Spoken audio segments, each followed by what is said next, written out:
Hey guys, welcome to I'll Be Drammed. This is another episode that we're doing for you guys out there that are just starting your collection. This is called Poor Education.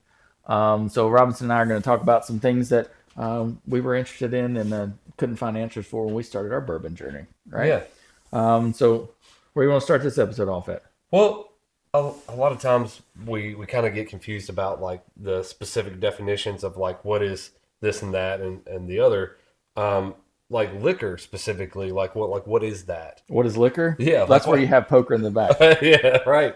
So liquor is alcoholic beverages made from grains fermented into a hard alcohol. So the examples are going to be like rum, vodka, gin, whiskey. Whiskey. Okay, yeah, it's what you expect, Right. but a lot of times people will throw around other terms like spirits, and that's pretty much we're talking about the same thing here. So Okay. this is a synonym, spirits, So liquor and spirits mean the same thing. right? Right. So Okay. um, So what about like liqueurs that you see out?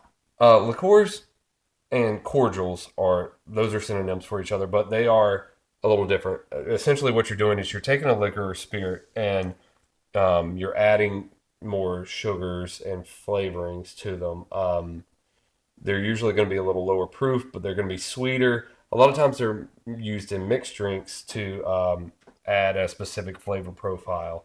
Okay. But yeah, they're going to be a lot of times these like bourbon creams or things like that. Okay.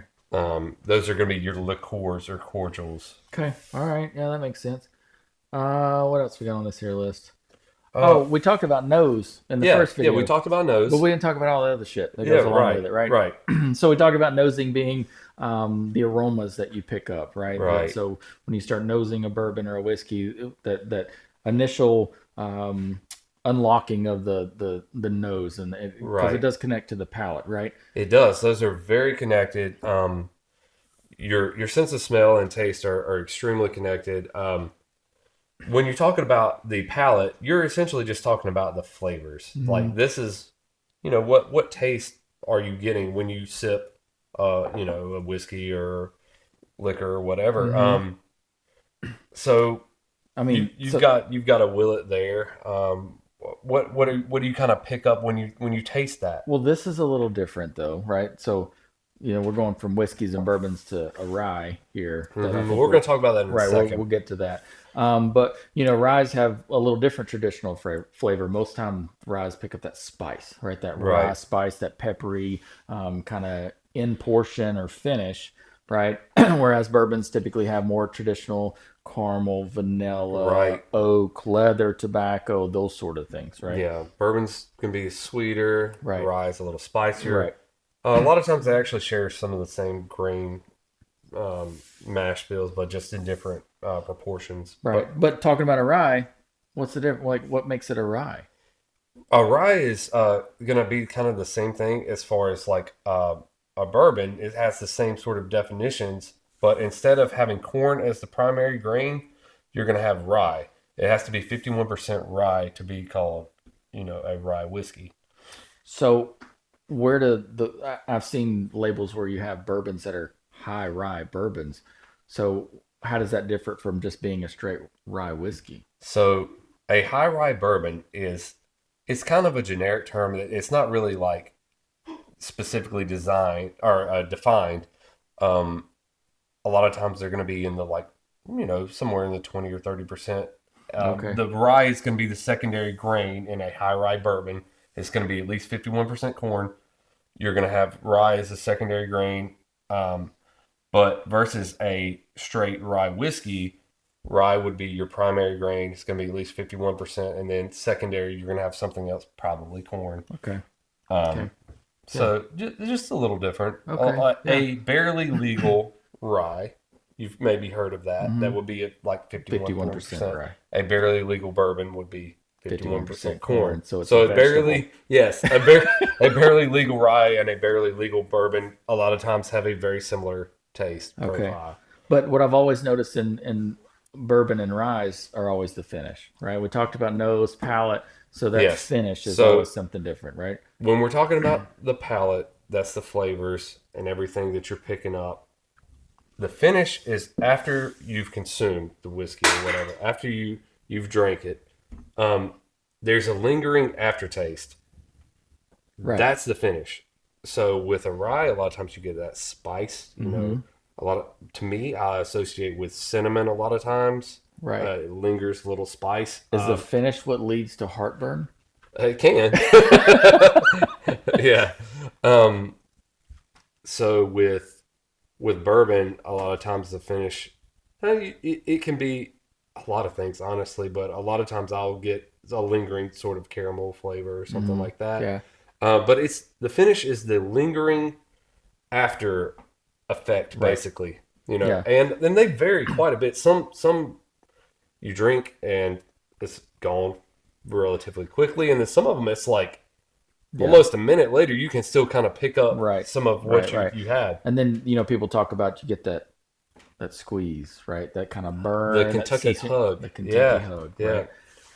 But talking about finishes now, we're going to switch places a little bit. But we talked a little bit about finishing bourbons and not the finish on the palate, right? Right. That's something that's like a little bit confusing there. When you say finishing, you're talking about, well, like we discussed in the last video. What did we put this bourbon in to end its life before we bottled it, right? And then finish, you're talking about part of the experience of drinking a liquor or whatever. Right. But going back to finishing, like the barrels, so one famous finish that we're seeing a lot of now are toasted, right? Yes. So does that mean they take the bottles out and they drop them in a toaster?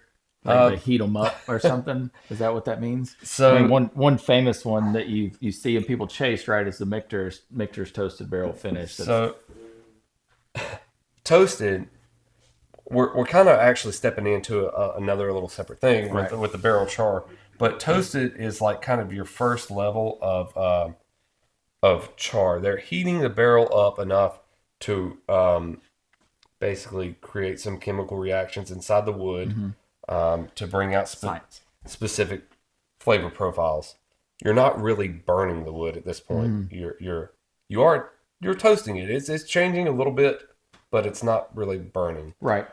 So with that though, so they're basically finishing in a barrel that is toasted more than normal. Right. Because all of them are charred. Just raw. Right? And toasting's actually pretty popular. Toasted barrels are pretty popular in wine. Right. They use those for finishing. Right. So there are 4 levels of char. Some people believe there is the 5th level of char that is like damn near it's still on fire with the whiskey's in it. Yeah. But the most common are the 4 levels of char, and they're literally level 1 through 4. Right. So you want to go through those levels? I wrote them down. Yeah, I didn't memorize this shit. So level 1 is 15 seconds. So that means they high heat it for 15 seconds inside the barrel. And they typically do this with this kind of flamethrower thing that goes inside the barrel and heats it all evenly, all in one shot. Yeah, I've seen videos of that. That's pretty cool. Right. Yeah. So level 1 is 15 seconds. That's literally barely above what is considered toasted. Right. So you don't see that very often, right? Nope, it's not very often. So level 2 char is 30 seconds at that heat. Also not very common. So you're not really getting much burn. No, the most common ones that you see in larger distilleries are the level 3 and level 4. So level 3 is 35 seconds, which evidently unlocks spicy and earthy flavors, caramel, brown sugar, and toffee. Okay, all right, that sounds great. And level 4 is 55 seconds, but it's also known as an alligator char. Oh, so we're talking about like this is starting the surface of the wood is starting to break apart. Yep. So I see that would add a lot more surface area inside the barrel. Right, and you get a lot more leather, dark fruits, and like really subtle vanilla, according to the interweb. Okay. Yeah. All right. So and then 5 is just made up. 5 is made up. No, I've heard tell of some level 5 char stuff. I don't know of anything right offhand. Kyle, you're the toasted guy. You know anything level 5 char right offhand? Yeah, the Penelope Toasted that we have here. The Penelope Toasted did a level 5 char. Yeah, most of their heavy chars are 5s. Oh, there you go. So there you have it. So if you didn't hear, most of Penelope's level or toasted stuff is level 5 char. They're heavy char.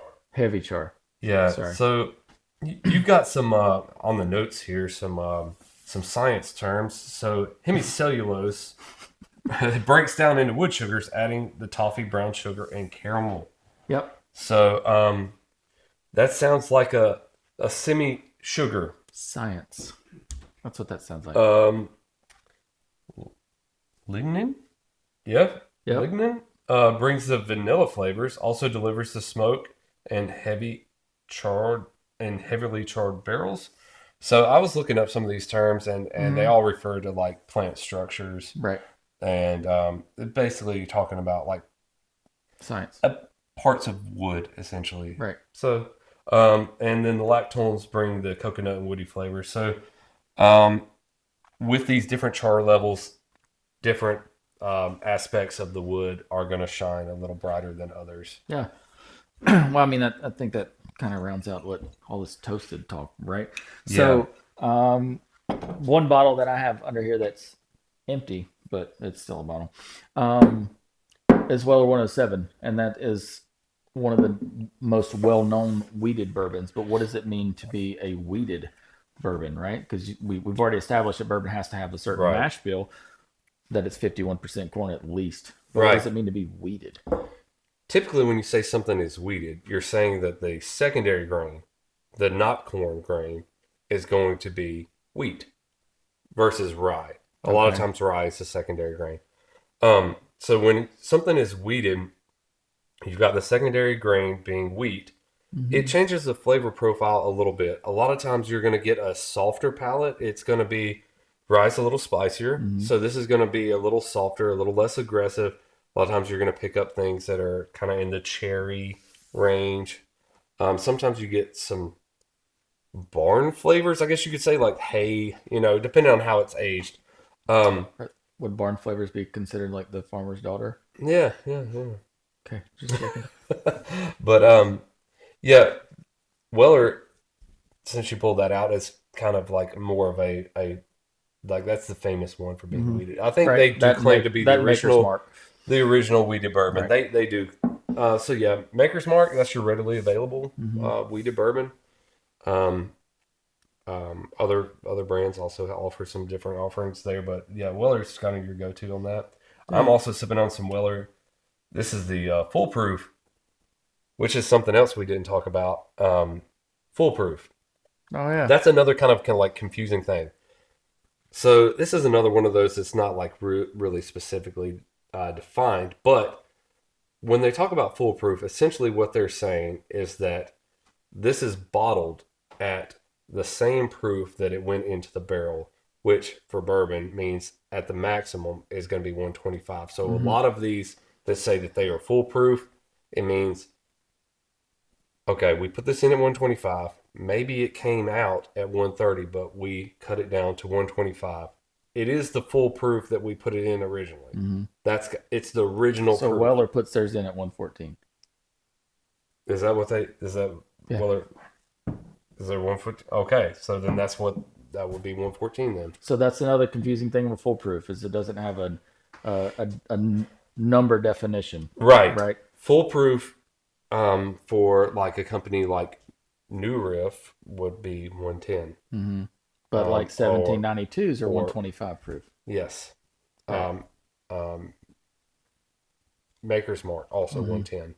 Yeah. So yeah, it really matters a lot on the brand and what they're putting it in. So a foolproof designation is kind of confusing because it doesn't necessarily mean anything specifically as far as proof. Right. It does mean something specific, but not a specific proof Right. point.